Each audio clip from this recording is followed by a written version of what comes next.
Eh bien, bonjour à tous. Donc, j'espère que vous m'entendez bien. Donc, je suis Marion Ripaud du groupe AFNOR Énergie Ingénierie.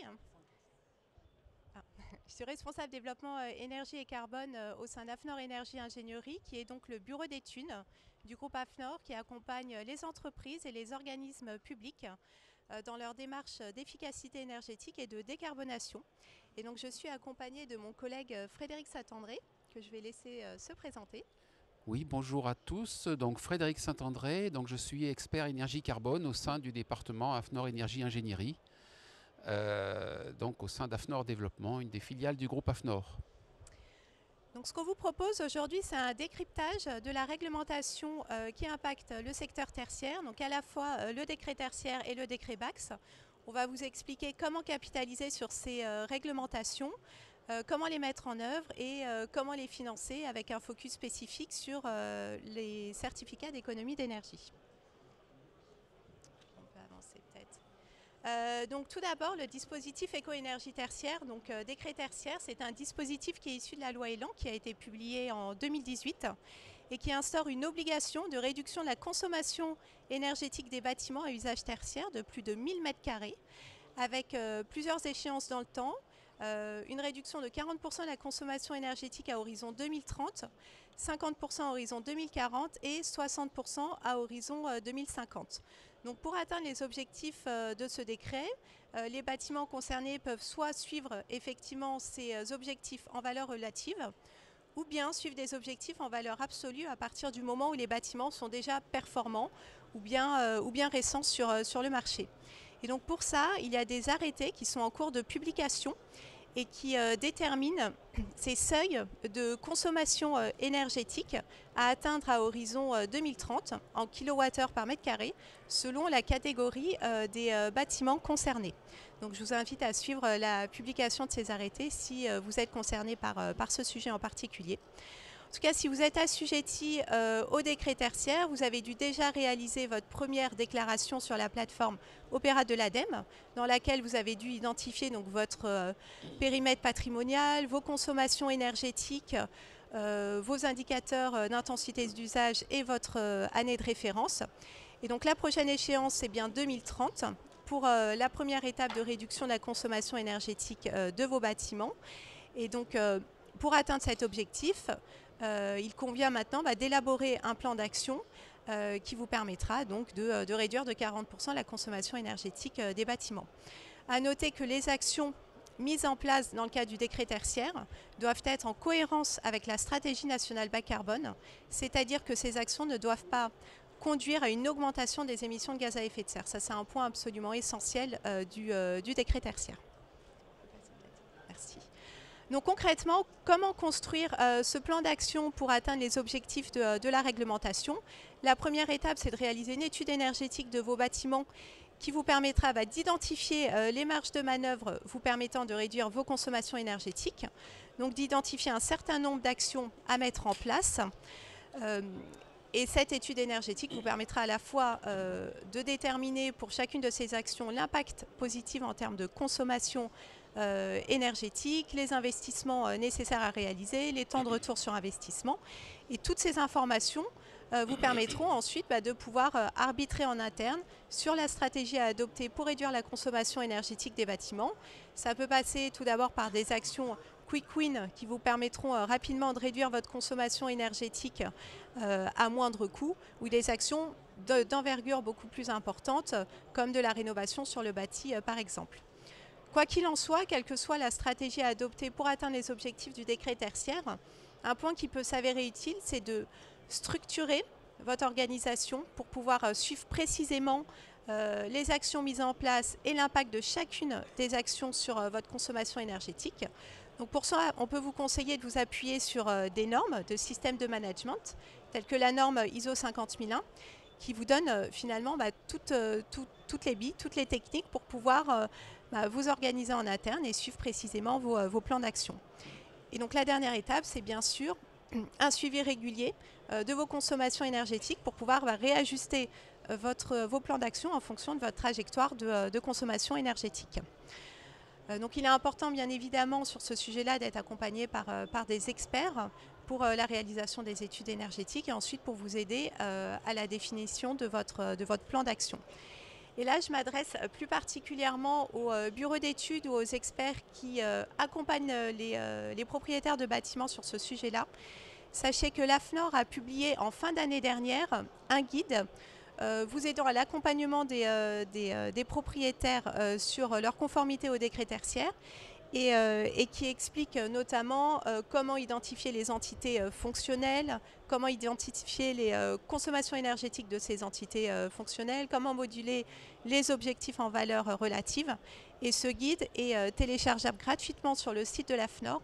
Et je vais vous donner la référence pour ceux qui prennent des notes. C'est le guide FDX30-125. Donc concrètement, quelles sont les actions ou leviers qui peuvent être mis en place pour réduire sa consommation énergétique? Donc on a bien évidemment agir sur la performance énergétique des bâtiments. Donc là, on agit clairement sur l'enveloppe du bâti. On peut jouer aussi sur l'installation d'équipements plus performants pour le chauffage, pour l'eau chaude, pour l'éclairage. Ou installer des dispositifs de contrôle et de gestion active de ces équipements. C'est ce qu'on appelle la GTB et qu'on va vous expliquer plus particulièrement après. Vous pouvez jouer aussi sur les modalités d'exploitation des équipements, sur l'adaptation des locaux à un usage plus économe en énergie. Par exemple, l'extinction de l'éclairage en dehors des heures d'ouverture des sites. Et ensuite, bien évidemment, agir sur le comportement des occupants, c'est ce qu'on appelle la sobriété énergétique. Donc, sur la température des locaux, sur l'éclairage, la gestion de l'archivage informatique, par exemple. Alors vous avez sur la droite de cette diapositive deux graphiques qui vous montrent l'exemple d'un bâtiment tertiaire d'un client qu'on accompagne, comme vous pouvez le voir, depuis plusieurs années. Vous voyez que c'est un client qui finalement, en 2021, a déjà atteint le premier jalon, c'est le premier niveau d'exigence et de performance imposé par ce décret tertiaire. Ce qui est intéressant, c'est qu'est-ce qu'il a fait pour ça. Vous voyez que c'est une diminution très constante de ces consommations d'énergie. Je précise que les graphiques que vous voyez là sont bien corrigés des variations climatiques, hein, donc on s'affranchit du fait qu'il fasse plus chaud ou plus froid. Là, il y a eu quand même des travaux de réaliser sur ce bâtiment-là. C'est un centre d'appel. Je précise que cette amélioration de performance énergétique s'est réalisée en site occupé. Donc on a à peu près 350 à 400 personnes qui occupent ce bâtiment avec des périodes assez longues d'occupation. Et donc il a principalement agi sur la mise en place d'équipements performants et de systèmes de gestion active et performante de ces équipements. Donc il y a eu la régulation mise en place sur la centrale de traitement d'air. Il y a eu un changement de la chaudière, un changement de la régulation donc, du système de chauffage, mise en place de LED, etc. Donc vous voyez que on a voulu mettre en place cet exemple, enfin vous montrer cet exemple pour vous montrer que c'est tout à fait possible de réaliser des économies d'énergie, on va dire, pour faire simple, qui semblent ambitieuses, mais finalement en agissant sur la performance des équipements, leur régulation et leur pilotage. Alors, du coup, pour piloter des équipements de manière performante, eh bien, effectivement, il y a des systèmes techniques qui existent, qui s'appellent les BACS, Building Automation and Control System, GTB en bon français. Vous voyez que l'objectif de ces systèmes, c'est d'assurer finalement des conditions optimales de confort, de santé, et finalement la productivité des occupants de bâtiments tertiaires. Et de manière native, ça ne date pas d'aujourd'hui, ça ne date pas du décret BACS, ces systèmes intègrent la notion de performance énergétique et la notion de consommation minimale pour assurer ces fonctionnalités essentielles que sont la gestion du confort, la santé et la productivité des occupants. Voilà. Donc un BACS, enfin une GTB on va dire, doit intégrer nativement, parce que c'est dans ses gènes, elle est faite pour ça, la gestion optimale des énergies pour assurer ces missions essentielles. Voilà. D'une manière générale, un système de GTB donc, est là pour contrôler et superviser les installations techniques des bâtiments qui concourent à ces objectifs principaux. Et vous avez là un schéma alors, très, très classique hein, qui est assez d'un système BACS où on va retrouver des capteurs et des actionneurs. Il faut bien capter de l'information sur les systèmes, hein, de la température, des degrés d'hygrométrie, des positions d'ouverture de vannes, etc. Enfin, donc capter de l'information. Des actionneurs qui vont permettre d'agir donc, sur les équipements techniques du bâtiment. Des automates qui sont les équipements que vous voyez en bas, donc, qui permettent justement de piloter automatiquement ces équipements techniques. Et au-dessus, un certain nombre d'éléments, je passe assez rapidement, mais un certain nombre d'éléments qui vont permettre finalement la surveillance, la supervision de l'installation et également permettre des analyses un petit peu plus poussées, des analyses sur le long terme à partir des données qui sont collectées et qui sont donc enregistrées. Donc c'est une obligation d'installer ces systèmes de gestion automatique des bâtiments. Pour les bâtiments existants, donc, il faut vous référer au décret BACS qui date de 2020. Et donc pour les bâtiments existants, à partir du moment où le bâtiment dispose d'un système de chauffage ou de climatisation d'une puissance nominale supérieure à 290 kW, cette obligation s'applique à partir du 1er janvier 2025 et le 1er janvier 2027 si ce système dispose d'une puissance nominale supérieure à 70 kW. Pour les bâtiments neufs, c'est déjà une obligation depuis 2021. Sauf pour les systèmes d'une puissance supérieure à 70 kW où cette obligation va s'appliquer dès avril 2024. Sachez qu'il y a des exemptions possibles à partir du moment où le temps de retour sur investissement est supérieur à 10 ans. En revanche, il y a des obligations en termes d'entretien de ces équipements, d'inspection obligatoire tous les 5 ans. Et pour les équipements qui disposent d'un générateur de chaleur, il y a une obligation de régulation automatique de la température par pièce ou par zone de chauffage à prévoir. Alors, si on fait maintenant un focus sur ce fameux décret BACS, en fait, le décret BACS pose un certain nombre d'exigences et de fonctionnalités spécifiques à ce dispositif réglementaire pour finalement qu'un système BACS réponde bien aux exigences de ce décret. Vous les avez là toutes sous les yeux. La première, ça concerne le suivi, l'enregistrement et l'analyse en continu des consommations énergétiques des systèmes techniques du bâtiment, mais ceci par zone fonctionnelle. Alors une zone fonctionnelle, c'est une zone qui va être à l'intérieur du bâtiment homogène en termes d'usage énergétique. Voilà. Alors, là, on peut dire que l'analyse, je dirais, de ces grandeurs, c'est une fonctionnalité native de tous les systèmes de GTB. Par contre, l'enregistrement, on verra que l'enregistrement est sur une période assez longue, ça, c'est quelque chose qui est tout à fait spécifique au décret BACS, qu'on ne retrouve pas forcément dans tous les systèmes de GTB, en particulier dans ceux qui sont déjà installés sur les bâtiments. La deuxième exigence, c'est situer l'efficacité énergétique du bâtiment par rapport à des standards ou des valeurs de référence.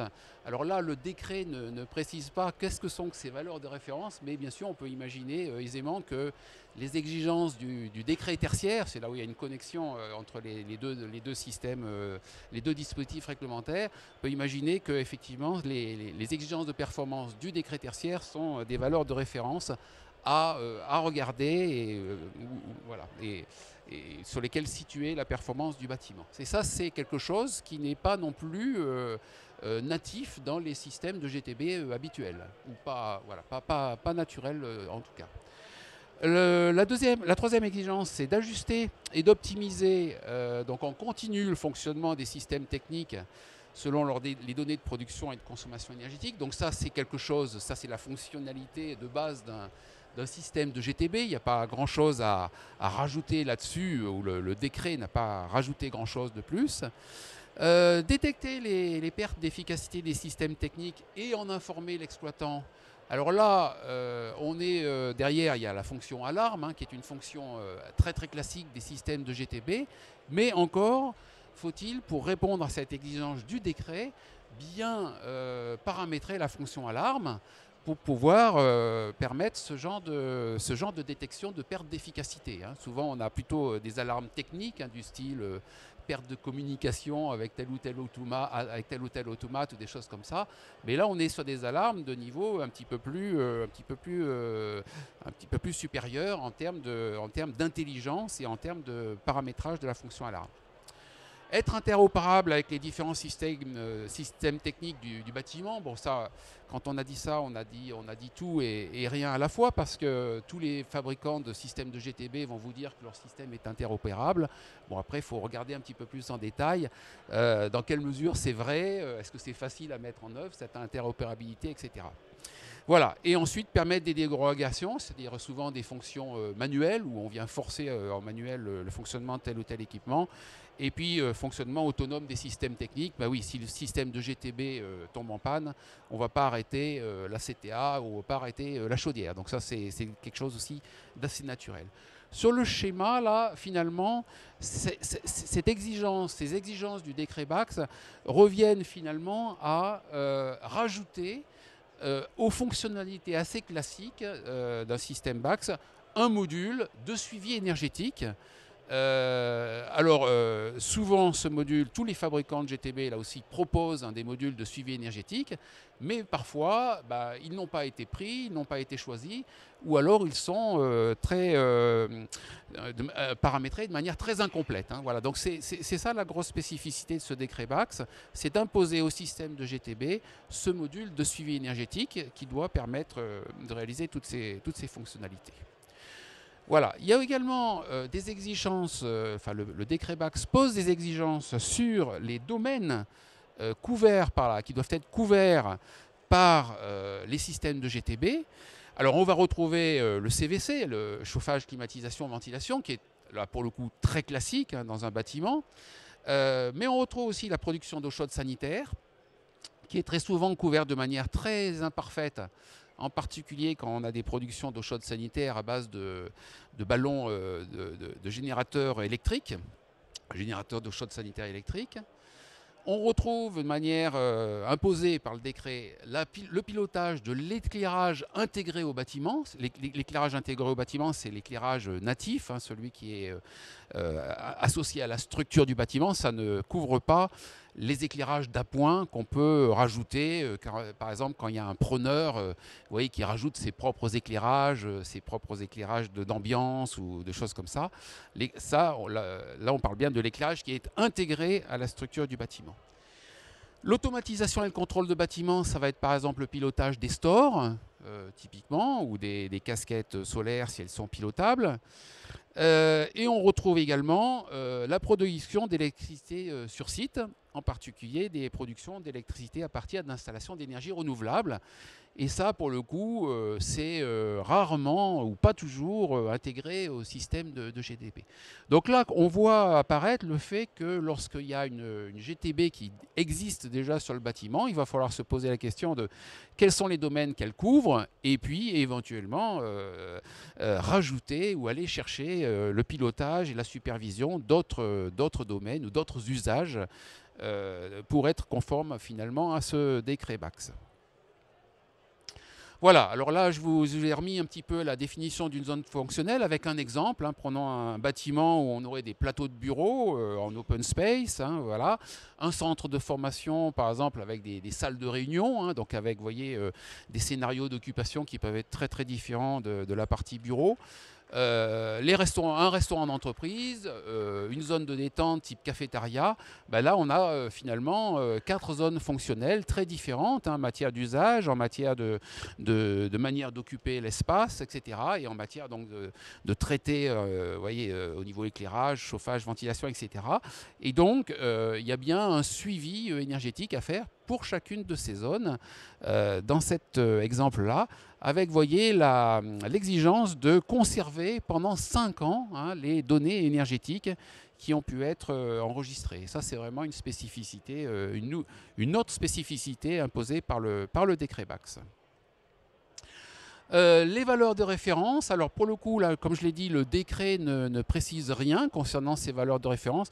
Alors vous avez ici quelques exemples de ce que peuvent être des valeurs de référence. Ça peut être les valeurs données par un audit énergétique qui aurait été fait sur le bâtiment, ça peut être un DPE, ça peut être une étude environnementale au sens de la RE 2020 si l'étude existe, ou comme je l'ai dit, les exigences de performance imposées par le dispositif éco-énergie tertiaire sur ce bâtiment. Voilà autant de valeurs de référence auxquelles on peut comparer les performances réelles du bâtiment, en tout cas telles qu'elles sont mesurées par le système de GTB.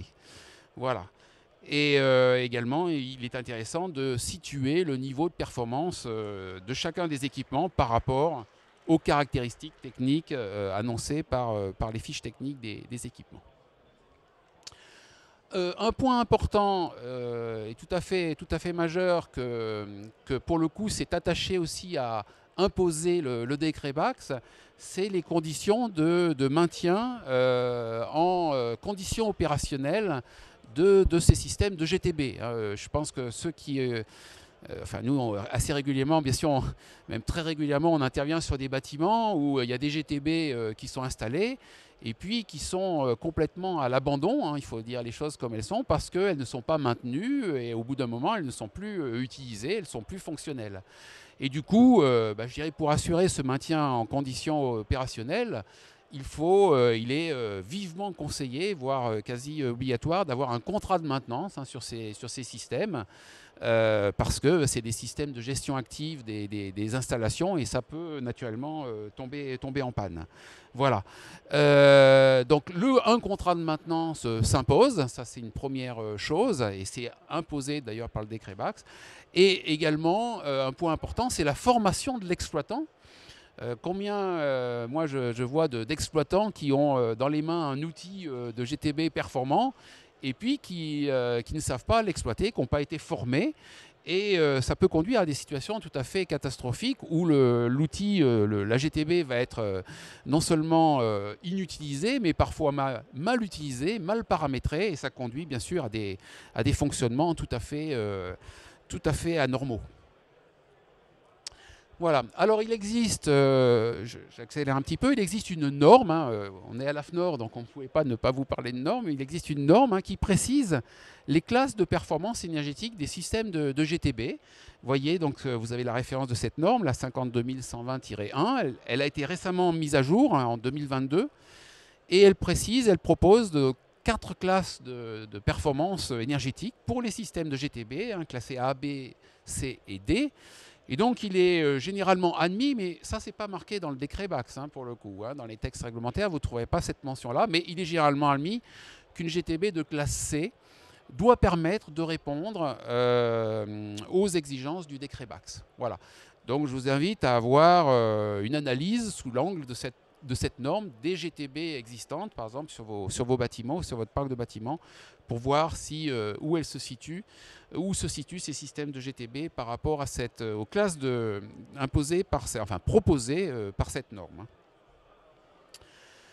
Du coup, la démarche à suivre pour avoir finalement, pour faire une étude décret BACS, c'est bien sûr déjà d'analyser les systèmes techniques existants, chauffage, ventilation, climatisation, etc., pour voir si le bâtiment est soumis aux exigences de ce fameux décret, vérifier donc s'il est soumis. Il y a une partie analyse de l'existant qui est extrêmement importante parce que souvent il y a quand même des dispositifs de GTB de régulation, ne serait-ce que s'il y a une chaufferie, il y a forcément un automate de régulation du système de production de chaleur au fin fond de la chaufferie. Voilà. Donc déjà analyser l'existant, vérifier bien sûr les écarts entre l'existant et puis les exigences de ce décret BACS. Écrire un cahier des charges, consulter les entreprises, voilà. Puis après, c'est une démarche de projet assez classique, mais il y a vraiment, j'insiste sur cette analyse de l'existant qui doit être réalisée et sur l'analyse des écarts par rapport aux exigences de ce décret BACS. Un point important, c'est la dernière étape sur laquelle j'insiste aussi, c'est la réception du système de GTB qui doit être menée avec beaucoup de soin. Parce que c'est pas tout d'installer des systèmes automatiques, intelligents, etc. S'ils sont mal configurés, mal paramétrés, voilà, ils vont pas faire ce pourquoi ils sont prévus, et donc les performances énergétiques ne seront pas au rendez-vous. Et c'est quand même l'objectif, hein, d'améliorer les performances énergétiques des bâtiments.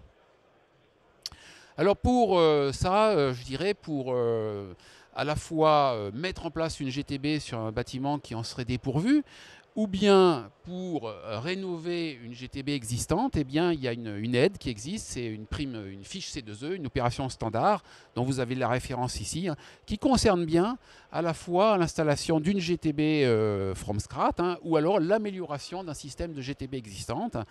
Et cette fiche-là est assez intéressante, hein, puisque le montant de la prime C2E est proportionnel à la surface du bâtiment, la surface chauffée en fait, hein, voilà. Et donc on obtient des montants de primes assez intéressants. Donc il faut vraiment activer ce genre d'aide lorsqu'on se lance dans un projet d'installation d'une nouvelle GTB ou de rénovation d'une GTB existante. Mais écoutez, on a fait le tour de notre présentation. Il vous reste 5 minutes pour poser des questions. Et si vous n'avez pas le temps de poser vos questions, nous sommes tous disponibles au stand 2 voilà, pour creuser ce sujet avec vous. Mais écoutez, à vous la parole.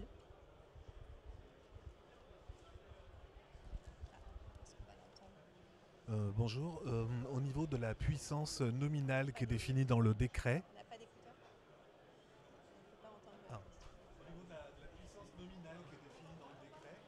Au niveau de la puissance nominale qui est définie dans le décret, est-ce qu'on parle de puissance thermique ou de puissance électrique? Comment on calcule cette puissance nominale définie dans le décret?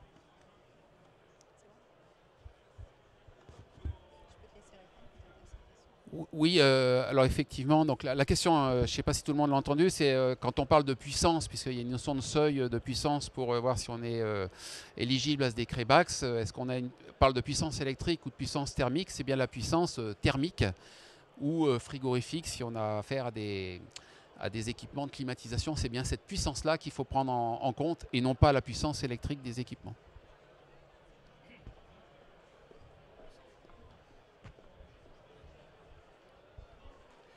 Bonjour, Francis, bureau d'études Agotherm. J'ai une question concernant les audits énergétiques à réaliser. C'est pour la méthode de calcul pour ces audits énergétiques. Est-ce qu'on est sur la STD, la THCEX? Est-ce qu'il y a une méthode qui est précisée dans le décret BACS? Je vous demandais de répéter votre question, excusez-moi. Oui, donc ma question concerne les audits énergétiques comme base pour le décret BACS. C'est sur la méthodologie, la méthode de calcul. Est-ce qu'on est en méthode de THEX ou en méthode STD? Est-ce que le décret BACS précise la méthode de calcul à utiliser pour ces audits énergétiques? Alors en l'occurrence, le décret BACS ne précise pas du tout la méthode de calcul. Donc après, quand on parle d'audit énergétique, là aussi il y a une norme qui existe, qui est la norme EN 16247. Qui précise les calculs et la manière par exemple, de faire le bilan énergétique du bâtiment. L'idée, c'est, quand on fait un audit énergétique, c'est de travailler non pas sur une méthode de calcul réglementaire, mais de travailler sur les vraies consommations du bâtiment telles qu'on les constate en général sur une période de référence qui est à minima une période annuelle. Voilà. Mais voilà, donc effectivement, suivant les données disponibles, soit on dispose des consommations générales, enfin, et des consommations détaillées au travers de sous-compteurs, par exemple, d'énergie, soit si on dispose d'aucune de ces données-là, on va effectivement pouvoir faire une ESTD du bâtiment, mais une ESTD qui est basée sur les conditions réelles d'occupation et d'exploitation du bâtiment, et non pas les conditions réglementaires qui sont celles des méthodes que vous avez décrites, que vous avez évoquées plutôt.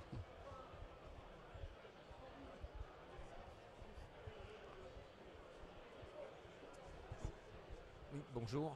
C'est juste pour l'eau. Il y a l'eau chaude sanitaire, mais est-ce qu'il y a l'eau froide aussi? Est-ce qu'il faut contrôler l'eau froide pour voir après des économies? Alors, merci de cette question qu'on nous pose assez régulièrement. L'eau froide n'est pas considérée comme une énergie en soi. Alors quand je dis ça à mes clients, je rajoute deux remarques. La première, c'est que toutes les méthodes de management de l'énergie, elles s'appliquent aussi à l'eau, c'est-à-dire que suivre ses consommations, mettre en place des indicateurs, déterminer des plans d'action, ça peut être tout à fait transposable à la gestion de l'eau, si c'est un enjeu pour l'entreprise. Voilà. Il y a une petite exception pour considérer l'eau comme une énergie, c'est si elle est utilisée comme à des fins énergétiques, c'est-à-dire pour son pouvoir caloporteur. Si par exemple je vais, comme c'est parfois le cas sur certains bâtiments en Île-de-France, si je vais puiser de l'eau dans une nappe phréatique ou dans la Seine pour refroidir mon bâtiment, à ce moment-là, ces consommations d'eau-là sont considérées comme une énergie, puisque l'eau à ce moment-là est utilisée pour son pouvoir calorifique, enfin caloporteur. Voilà. En l'occurrence pour refroidir souvent, tout à fait.